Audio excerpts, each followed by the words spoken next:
In today's breaking story, Congress just dropped an Epstein files bomb on both Donald Trump and Mike Johnson. That's right, things are not looking so good for Thing 1 and Thing 2. How's it going, everybody? Hunter Avalone here with Occupy Democrats. Welcome back to another video.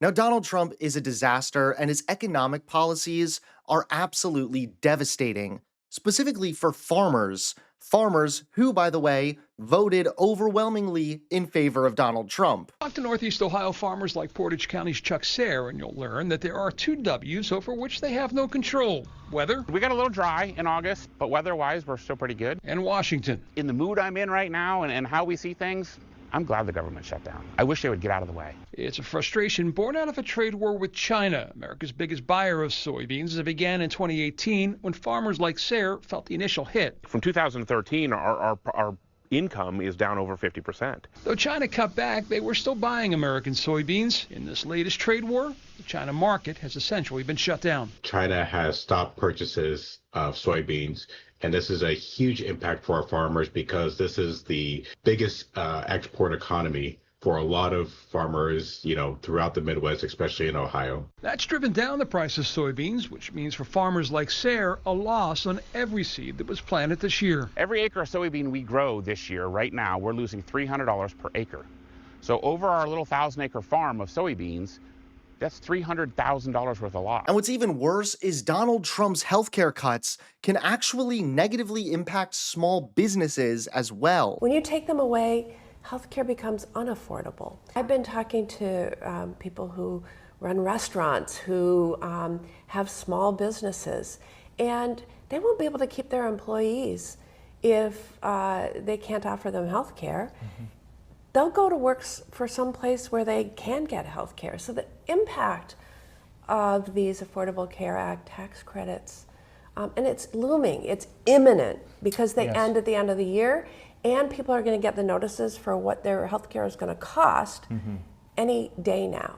I wanted to stay on that because I think a lot of Americans don't realize the sort of crescendo of effect that some of these things happen. And you just said something that really struck with me, that we could see businesses suffer because you have a workforce exodus, people that are seeking healthcare or looking for out for their families. It can impact so many businesses as well.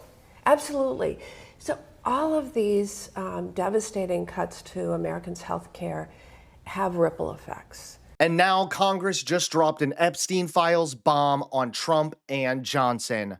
That's right, take a look at today's top story. Democratic Congresswoman-elect Adelita Grijalva still hasn't been sworn into office. House Speaker Mike Johnson's office tells CNN she will be sworn in when the House returns to session. Joining me now is Congresswoman-elect from Arizona, Adelita Grijalva. Thank you so much for being here. Representative, you were elected 2 weeks ago. Why do you think you have not been sworn in by the Republican Speaker of the House yet?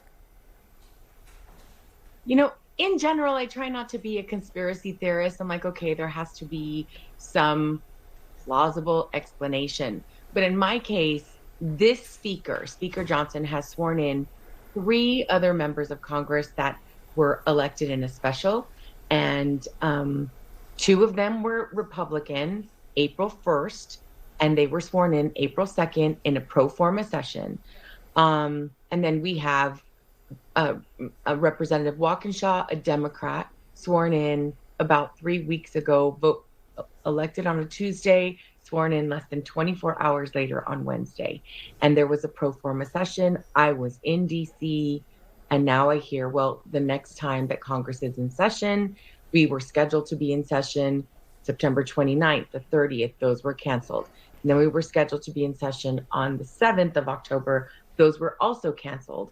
And now he has indicated publicly that until the Senate does their, passes something that the House can look at, then we're not coming back. So I don't know, I have any idea when I might get sworn in. And the Speaker's office has not had any direct communication with me. Let me ask you why you think there are some Democrats saying this has to do with the Epstein files. Are you hearing that? And what's your sense? I am hearing that. And I am going to be the 218th signer to the discharge petition. So that is the only thing that most people are pointing to. I mean, I am a woman of color, a Chicana from Tucson. None of those factors, I don't think, are reasons why I wouldn't be being sworn in, other than pointing to the Epstein files and the complete lack of transparency from this administration in releasing those files. The other is Speaker Johnson has closed down votes in the recent past to avoid a vote on the Epstein files. So there does seem to be a connection. Thanks so much for watching. Please click that like button and subscribe to Occupy Democrats so that you can stay informed and help us stop Donald Trump.